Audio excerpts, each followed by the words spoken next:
उसी तरह आपके भी कितने नेत्र हैं। एक नेत्र ये जिससे आप अपनी अच्छाई देखते हो, मैंने जो करा बहुत अच्छा करा, मेरे बराबर कोई नहीं कर सकता। दूसरा नेत्र ये जिससे आप अपने परिवार की अच्छाई देखते हो, मेरे बच्चों ने जो करा बहुत अच्छा करा, मेरे घर के लोगों ने जो करा बहुत अच्छा करा। और तीसरा नेत्र यहाँ होता है जिससे हर व्यक्ति, हर एक व्यक्ति की बुराई ढूंढता रहता है, वो तीसरा नेत्र है।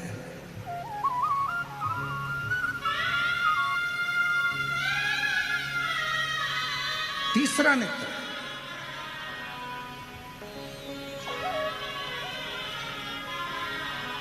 हर एक व्यक्ति की बुराई ढूंढ रहा है। शिव जी का तीसरा नेत्र खुलता है तो कामदेव जलकर भस्म होता है। शिव जी का तीसरा नेत्र खुलता है तो चारों तरफ हाहाकार होता है। और आपका तीसरा नेत्र खुलता है तो घर में हाहाकार मच जाता है। क्यों? क्योंकि हम बुराइयां देखते हैं और बुराइयां बोलते हैं।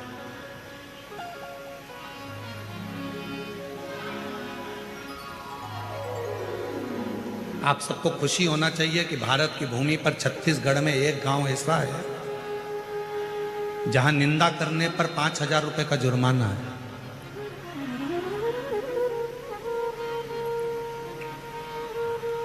कल हम उस गांव का नाम या तो आप अपने गूगल पे सर्च करके निकाल लेना, नहीं तो हम उस गांव का नाम निकाल के लाएंगे।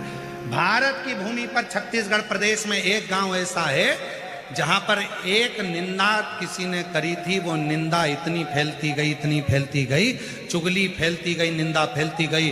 गांव में लड़ाई हो गई, आपस में दो परिवारों में लड़ाई हो गई, परिवार में फूट डल गई। जो परिवार एक साथ रहता था, एक जगह रोटी खाता था, एक जगह बैठते थे, एक दूसरे के कपड़े भाई पहन लेते थे, उस परिवार में जरा सी बात का बतंगड़ बन गया, निंदा चुगली का बतंगड़ बन गया। और चुगली और निंदा ने पूरे गांव को, परिवार को तोड़ दिया।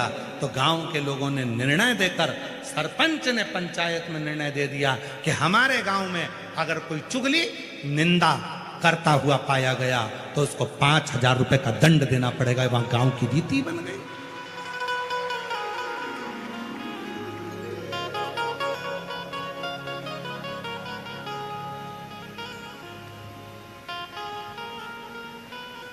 एक छोटी सी भूल, एक छोटी सी निंदा, एक छोटी सी अपशब्द,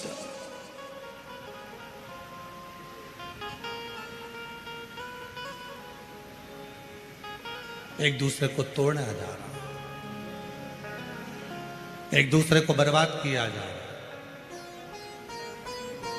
तो 3 नेत्र हैं भगवान शिव जी के। तो हमारे और आपके भी 3 नेत्र हैं। अच्छाई देखिए, अपने में भी अच्छाई देखिए, परिवार में भी अच्छाई देखिए, और तीसरा नेत्र खुलने मत दीजिए जिससे हम दूसरे की बुराई देखें। ये तीसरा नेत्र खुलने मत दो, हम दूसरे की बुराई नहीं देखेंगे। बहुत बढ़िया, क्या जोरदार कार्यक्रम हो रहा है, बहुत सुंदर, खूब आनंद हो रहा है। इतने विशाल विशाल पंडाल लगाए गए हैं, भक्त भरे पड़े हुए हैं, कितनी दूर दूर से लोग पैदल चलकर आ रहे हैं, खूब आनंद से कथा का रस तत्व ग्रहण कर रहे हैं, बाबा से अपने मन की बात कर रहे हैं। अच्छा ही देखो, अच्छा,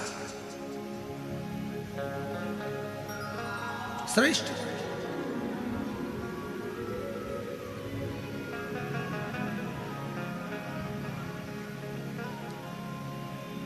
फिर किसी ने देखा, अरे बाबा बहुत दूर पार्किंग है, पैदल चलना है।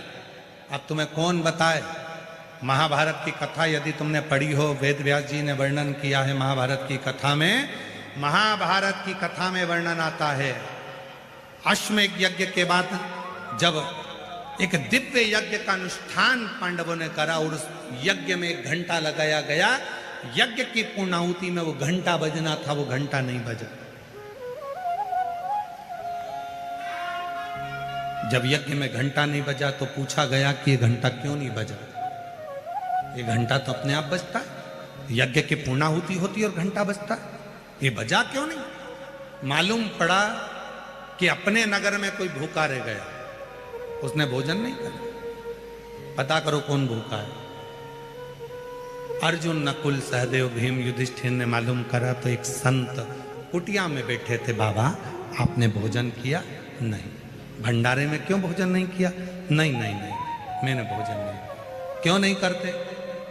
इसलिए नहीं करता कि मुझे 108 अश्वमेध यज्ञ का